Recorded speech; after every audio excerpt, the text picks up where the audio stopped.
Hey everyone, and welcome back. Today we're going to be looking at something I think pretty relevant to a lot of people, especially now, Oh, yeah. and that is how to regain focus. Yeah. And maybe even more importantly, I guess, how to find enjoyment in challenging tasks, Hmm. in this world of distraction. In this world full of distractions. Yeah. Yeah. It's like, how can you actually do hard things and enjoy them? Absolutely. So the source for this deep dive is a YouTube video from Siddharth Kothari, Okay. who is a software engineer at Amazon. Okay. And the video is called How to Regain Focus and Make Hard Things Fun. Interesting. And the thing that really stood out to me about his approach is that he says the secret is really in embracing boredom. Embracing boredom. That's, I know. It's like, what? yeah. How can that be? It sounds counterintuitive. Yeah, totally. Yeah. But I think he makes a really good point. So he starts out by talking about, this feeling Okay. that a lot of us have of just constant mental chatter. Right, like your mind's racing from one thing to the next. Yeah. And he connects that to, the sheer volume of digital distractions that we face every day, Like all the time. all the time. So you've got Instagram, Yes. you've got Netflix, you've got YouTube, Email. email, Everything. everything, right? Like I'd love- everything is vying for our attention. Mm-hmm. And so this is where he brings in this really interesting concept that he calls the fun baseline. Okay. So think of it this way. Imagine you're used to like the thrill of a roller coaster. Yeah. Right? If you're used to that really high level of stimulation and then you go for a walk in the park, that might seem kind of, Boring. boring. Right. Right.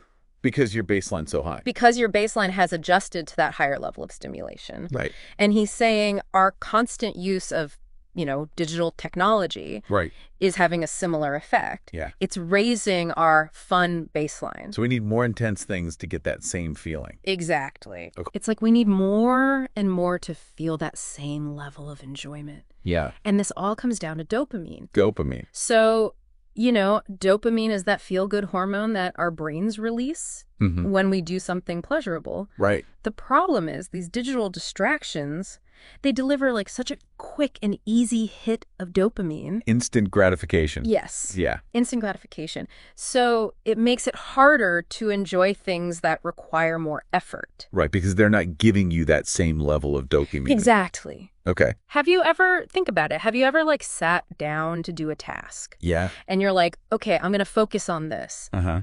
And then you get distracted by like a notification, Yeah. on your phone or something pops up on your computer. Or a text message. Yeah. And you're like, ooh, and you go and you check it. Right. That's your brain It's looking for that dopamine. looking for that dopamine. Yeah. So it's like we're training our brains to need that constant Constant stimulation. stimulation. Yeah. Yeah. And then when we don't have it, we just feel bored. Or anxious. Restless. Anxious. Restless. And that's why, it's so hard to resist the urge to just doom scroll. Oh, yeah. Even when we know, like, okay, I should be doing something Yeah. else, but it's like, oh, this is so easy and feels so good. Yeah, it's just right there. It's right there. Yeah. It's so easy. Yep. So this is where Siddharth shares a personal experiment that he did. Okay. He decided to take a break from social media. Oh, wow. And he said it was really tough at first. He had that feeling of like, Yeah. oh, I need to check it. Right. But after about a week, he started to notice a shift. Interesting. Things that he used to find kind of boring, like working out, Yeah. reading, Reading?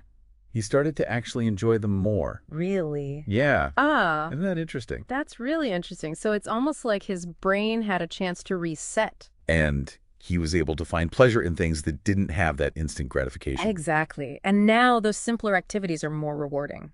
Wow. Yeah. Okay. Yeah. So how does he explain that? Yeah. It's pretty amazing how adaptable our brains are. It really is. So by by reducing those constant dopamine spikes from all that digital stuff, Yeah. he was essentially lowering his fun baseline. Right.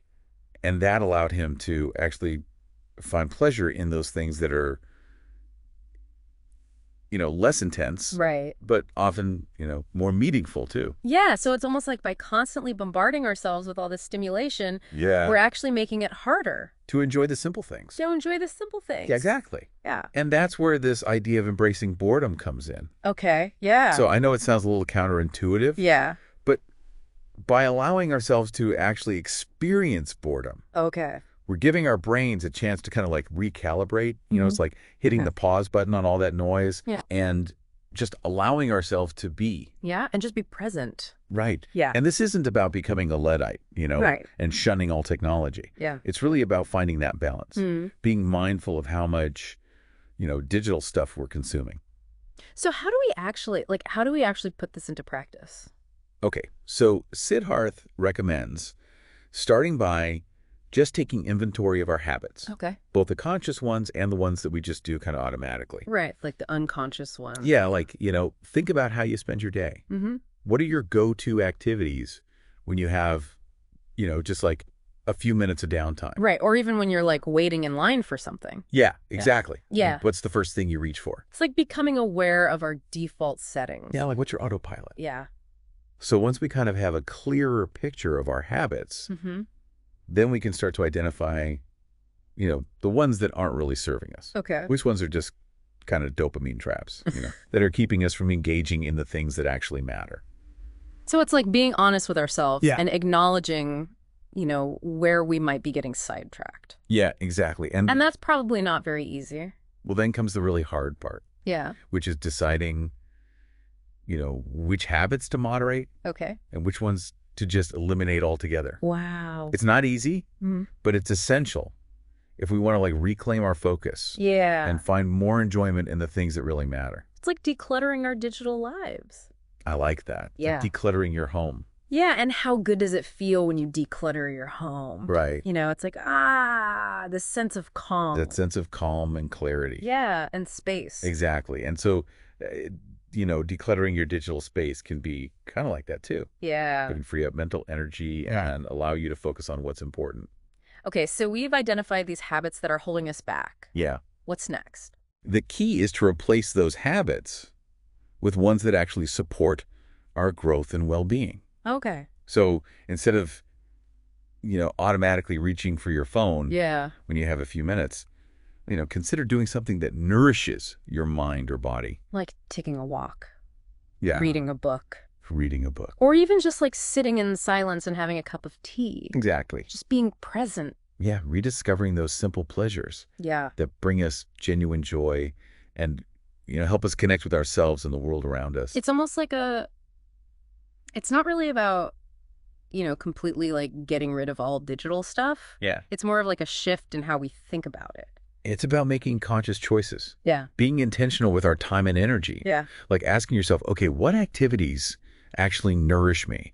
What brings me a sense of fulfillment? Right. Even if it's not that instant dopamine rush. Yeah. And I think that's where Siddharth's message is so powerful. Yeah. It's like by embracing boredom, or maybe even just like, you know, creating space for stillness and reflection. Yeah. We can actually rediscover those things. Absolutely. And it's not just about like individual well-being, you know. Right. Think about the implications for creativity and problem solving. Oh, that's a good point. Like when our minds are constantly bombarded with information. Yeah. It's hard for new ideas to like surface. It's true. Like some of my best ideas come when I'm like doing something completely unrelated to work. Totally. Or like I'm just like daydreaming. Right. Boredom can actually be like a catalyst for creativity because it allows our minds to wander, make connections, and come up with, you know, those aha moments. Yeah. So maybe a little boredom is exactly what we need if we want to, you know, tap into our creative potential and just, you know, find more joy. It's all about finding that sweet spot. You know, the balance between engagement and stillness. Well, this has been super insightful. Yeah. But before we go, I actually have one last question for you.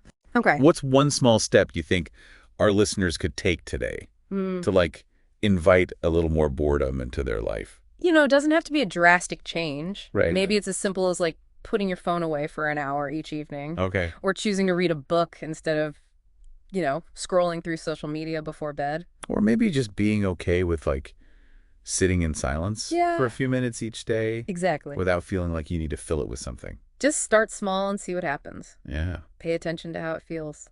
Yeah. Do you notice a difference in your focus, your mood, your creativity? It's like an experiment. Yeah. It's like trying something new and seeing what happens. Exactly. Well, this has been a fascinating deep dive. It has. Thanks for joining us. Of course. We hope this has, you know, sparked some new ideas and inspired you to maybe embrace a little boredom in your own life. And, you know, as always, we'd love to hear from you. What are some things that you enjoy doing that don't involve, screens or constant stimulation? Yeah, let us know. Let us know. Until next time, happy exploring.